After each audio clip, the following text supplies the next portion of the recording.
ಸಪ್ತ ಕಾರಣ ಸಂಪುಟ ಟೆನ್ಷನ್. ರಾಹುಲ್ ಪರಮಾನು ಸಿದ್ದು ಲಿಸ್ಟ್ ರೆಡಿ. ಯಾರಿಗೆ ಕೋಕ್, ಯಾರಿಗೆ ಚಾನ್ಸ್? ಸಂಪುಟಕ್ಕೆ ಸರ್ಜರಿ ಆಗುತ್ತಾ?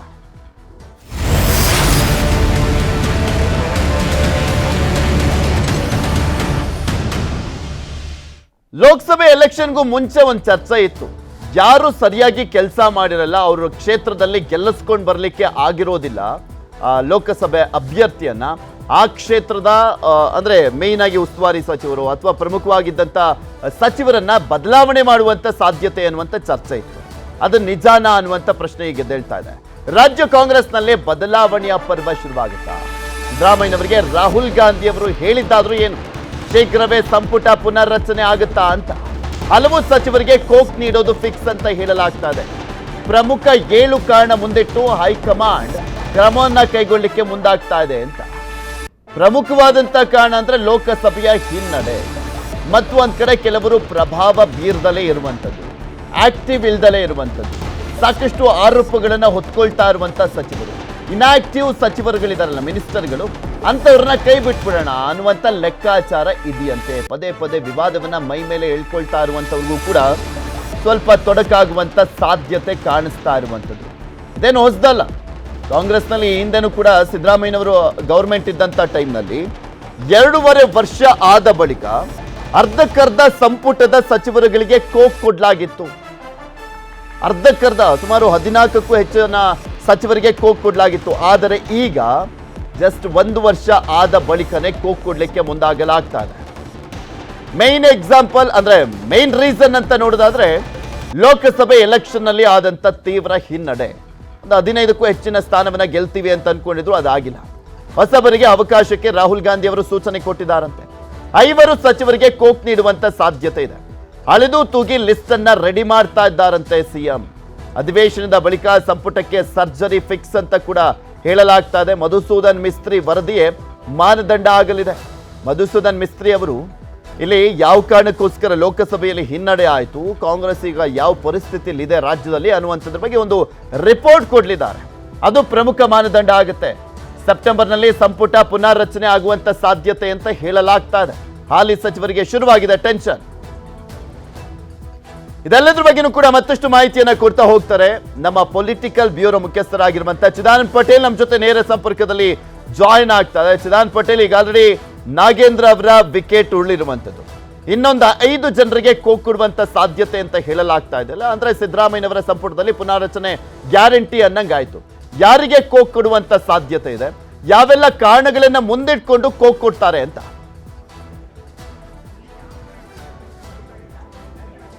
ಪೃಥ್ವಿರಾಜ್ ಅರನಹಳ್ಳಿ, ಬಿಜೆಪಿ ಸರ್ಕಾರದ ಭ್ರಷ್ಟಾಚಾರದ ವಿರುದ್ಧ ಸಮರ ಸಾರಿ ಅಧಿಕಾರಕ್ಕೆ ಬಂದ ಕಾಂಗ್ರೆಸ್ ಸರ್ಕಾರ ಕೂಡ ಬಿಜೆಪಿಯ 2 ವರ್ಷ ನಾವು ಭ್ರಷ್ಟಾಚಾರ ಮಾಡ್ತೀವಿ ಅಂತ ಸಾಬೀತುಪಡಿಸಿದ್ದಾರೆ. ಈ ಸರ್ಕಾರ ಕೂಡ ಭ್ರಷ್ಟಾಚಾರದ ಕೇಂದ್ರ ಬಿಂದು ಆಗಿರೋದು ತವರು ಮನೆ ಆಗಿರುವಂಥದ್ದು. ಇದರ ಬೆನ್ನಲ್ಲೇ ಅಸಮರ್ಥ ಮತ್ತು ಅಧ್ಯಕ್ಷ ಮತ್ತು ಕಿಕ್ ಬ್ಯಾಕ್ ಸಚಿವರುಗಳು ಇರ್ತಕ್ಕಂಥದ್ದು. ಒಟ್ಟಾರೆ 224 ವಿಧಾನಸಭಾ ಕ್ಷೇತ್ರಗಳಲ್ಲಿ 155 ವಿಧಾನಸಭಾ ಕ್ಷೇತ್ರಗಳಲ್ಲಿ ಒಟ್ಟಾರೆ ಈ ಬಾರಿ ತಮ್ಮ ಲೀಡನ್ನು ಕಡಿಮೆ ಮಾಡಿಕೊಂಡಿರ್ತಕ್ಕಂಥ, ಆ ಮುಖಾಂತರ ಮುಂಬರಲಿರ್ತಕ್ಕಂಥ 4 ವರ್ಷದಲ್ಲಿ ಮತ್ತೆ ಕಾಂಗ್ರೆಸ್ ಹೀನಾಯ ಸೋಲಿನ ಮುನ್ಸೂಚನೆ ಕೊಟ್ಟಿರ್ತಕ್ಕಂಥದ್ದು. ಮತ್ತು ಹಲವಾರು ಸಚಿವರುಗಳು ಭ್ರಷ್ಟಾಚಾರದಲ್ಲಿ ಭಾಗಿಯಾಗಿರ್ತಕ್ಕಂಥದ್ದು. ಹಣದ ಮೂಟೆ ತೈಲವನ್ನ ಮಾಡಿಕೊಳ್ಳಲಿಕ್ಕೆ ಎಲ್ಲಾ ರೀತಿಯ ಭ್ರಷ್ಟಾಚಾರ ಮಾಡ್ತಿರುವಂಥದ್ದು. ಇದು ರಾಹುಲ್ ಗಾಂಧಿಯವರ ಕೆಂಗಣ್ಣಿಗೆ ಗುರಿಯಾಗಿರುವಂಥದ್ದು. ಹಾಗಾಗಿ ಇಲ್ಲಿ ಲೋಕಸಭೆ ಚುನಾವಣೆಯ ಸೋಲು, ಅಸಮರ್ಥ ಸಚಿವರು, ಭ್ರಷ್ಟಾಚಾರ ಹೊತ್ತಿರ್ತಕ್ಕಂಥ ಸಚಿವರುಗಳು ಮತ್ತು ಅಸಂಬದ್ಧ ಹೇಳಿಕೆ ಕೊಡುವಂಥ ಸಚಿವರುಗಳು, ಅಲ್ಲದೆ ಪ್ರಮುಖವಾಗಿ ಮುಂದಿನ 4 ವರ್ಷಗಳಲ್ಲಿ ಪಕ್ಷ ಸಂಘಟನೆ ಮಾಡಿದಂಥವ್ರು ಮತ್ತು ಸೋಲುವ ಭೀತಿ ಇರ್ತಕ್ಕಂಥವ್ರನ್ನ ಅಂಥ ಸಚಿವರನ್ನ ಕೈಬಿಟ್ಟು ಯುವ, ಉತ್ಸಾಹಿ ಮತ್ತು ಪ್ರಾದೇಶಿಕವಾರು, ಜಾತಿವಾರು, ಸಾಮಾಜಿಕವಾರ ಅವಕಾಶವನ್ನು ಕೊಡಬೇಕಂತೇಳಿ ರಾಹುಲ್ ಗಾಂಧಿಯವರು ಮುಖ್ಯಮಂತ್ರಿ ಸಿದ್ದರಾಮಯ್ಯ ಅವರಿಗೆ ಖಡಕ್ ಸೂಚನೆ ಕೊಟ್ಟಿರುವಂಥದ್ದು. ಎಲ್ಲವೂ ಅಂದುಕೊಟ್ಟದ್ದ. ಆದರೆ ಆಗಸ್ಟ್ ಅಥವಾ ಸೆಪ್ಟೆಂಬರ್ನಲ್ಲಿ ಸಂಪುಟ ಪುನರ್ರಚನೆ ಆಗೋದು ಖಚಿತ ಅಂತ ಹೇಳಲಾಗ್ತದೆ. ಆ ಮುಖಾಂತರ 5ಕ್ಕೂ ಹೆಚ್ಚು ಸಚಿವರುಗಳಿಗೆ, ಅಸಮರ್ಥ ಸಚಿವರುಗಳಿಗೆ ಮತ್ತು ಭ್ರಷ್ಟಾಚಾರದ ಹೆಸರಿರ್ತಕ್ಕಂಥ ಸಚಿವರುಗಳನ್ನ ಕೈ ಬಿಡುವ ಸಾಧ್ಯತೆ ಬಹುತೇಕ ನಿಚ್ಚಲಾಗಿರುವಂಥದ್ದು. ಈ ಬೆನ್ನಲ್ಲೇ ನಾಳೆ ಮಧುಸೂದನ್ ಮಿಸ್ತ್ರಿ ಅವರು ರಾಜ್ಯಕ್ಕೆ ಆಗಮಿಸ್ತಿರ್ತಕ್ಕಂಥದ್ದು. ಲೋಕಸಭೆ ಚುನಾವಣೆ ಸೋಲು ಮತ್ತು ಸಚಿವರ ಅಸಮರ್ಥತೆ ಮತ್ತು ಸಚಿವರು ಆ ಕ್ಷೇತ್ರದಲ್ಲಿ ತಮಗೆ ಗೆಲ್ಲಿಸಿಕೊಳ್ಳಲಿಕ್ಕೆ ಯಾಕೆ ಸಾಧ್ಯ ಆಗಲಿ ಎಲ್ಲ ವರದಿಯನ್ನು ಕೊಟ್ಟಲಿದ್ದಾರೆ. ಅಲ್ಲದೆ ಸದ್ಯ ಇದೀಗ ಮಳೆಗಾಲದ ಅಧಿವೇಶನ ಇರುವ ಕಾರಣಕ್ಕಾಗಿ ಮುಖ್ಯಮಂತ್ರಿ ಸಿದ್ದರಾಮಯ್ಯ ಸಂಪುಟ ಪುನರ್ ವಿಚಾರಕ್ಕೆ ಈಗಾಗಲೇ ಮನಸ್ಸು ಮಾಡ್ತಾರೆ. ಅಲ್ಲದೆ ಎಲ್ಲೊಂದು ಕಡೆ ವಿಧಾನಸಭೆ ಅಧಿವೇಶನದಲ್ಲಿ ಇದು ಬಿಜೆಪಿಗೆ ಅಸ್ತ್ರ ಆಗುತ್ತೆ ಎಂಬ ಕಾರಣಕ್ಕಾಗಿ ಸದ್ಯಕ್ಕೆ ಮುಂದೂಡಿಕೆಯನ್ನು ಮಾಡಿದ್ದಾರೆ ಅಂತ ಹೇಳಲಾಗ್ತಿದೆ. ಆದರೆ ರಾಹುಲ್ ಗಾಂಧಿ ಅವರು ಮುಖ್ಯಮಂತ್ರಿ ಸಿದ್ದರಾಮಯ್ಯ ಅವರು ಖಡಕ್ ಎಚ್ಚರಿಕೆಯನ್ನು ಕೊಟ್ಟಿರ್ತಕ್ಕಂಥ ಸಂಪುಟ ಪುನರ್ರಚನೆಗೆ ಸೂಚನೆ ಕೊಟ್ಟಿರುವಂಥದ್ದು ಮತ್ತು ಮಧುಸೂದನ್ ಮಿಸ್ತ್ರಿ ಅವರ ವರದಿಯನ್ನು ಆಧರಿಸಿ ಒಂದಷ್ಟು ಸೂಚನೆ ಕೊಡುವ ಸಾಧ್ಯತೆ ಇದೆ ಅಂತ ಹೇಳಲಾಗ್ತಿದೆ.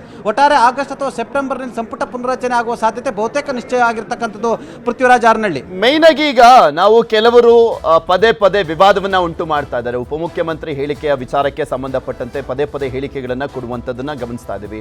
ಇನ್ನ ಮೈನ್ ಆಗಿ ಈ ಟೋಟಲ್ ಆಗಿ ಇರುವಂತಹ ಸಚಿವರುಗಳ ಪೈಕಿ ಸುಮಾರು 17 ಸಚಿವರುಗಳ ಕ್ಷೇತ್ರಗಳಲ್ಲಿ ಲೀಡ್ ಕೊಡಿಸ್ಲಿಕ್ಕೂ ಕೂಡ ಆಗಿಲ್ಲ.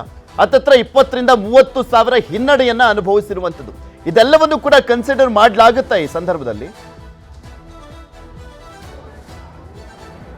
ಅಫ್ಕೋರ್ಸ್, ಯಾಕಂತ ಹೇಳಿದ್ರೆ ನಾನು ನಿಮಗೆ ಮೊದಲೇ ಹೇಳಿದೆ, ಒಟ್ಟು 155 ವಿಧಾನಸಭಾ ಕ್ಷೇತ್ರಗಳಲ್ಲಿ ಈ ಬಾರಿ ಕಾಂಗ್ರೆಸ್ಗೆ ಹಿನ್ನಡೆ ಆಗಿರ್ತಕ್ಕಂಥದ್ದು.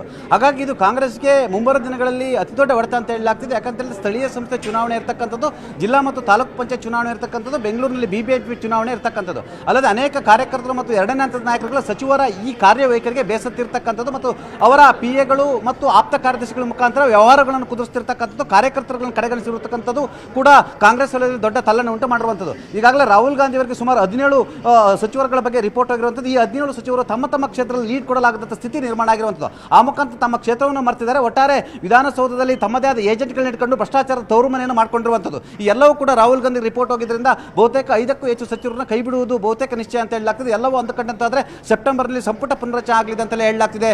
ಪೃಥ್ವಿ, ನೋಡೋಣ ಯಾರ್ಯಾರನ್ನು ಕೈ ಬಿಡ್ತಾರೆ, ಯಾರು ಆ ಲಿಸ್ಟ್ ಅಲ್ಲಿ ಇದ್ದಾರೆ ಎನ್ನುವಂಥದ್ದನ್ನ. ಧನ್ಯವಾದ ಚಿದಾನ್ ಪಟೇಲ್ ನಿಮ್ಮೆಲ್ಲ ಮಾಹಿತಿಗಾಗಿ.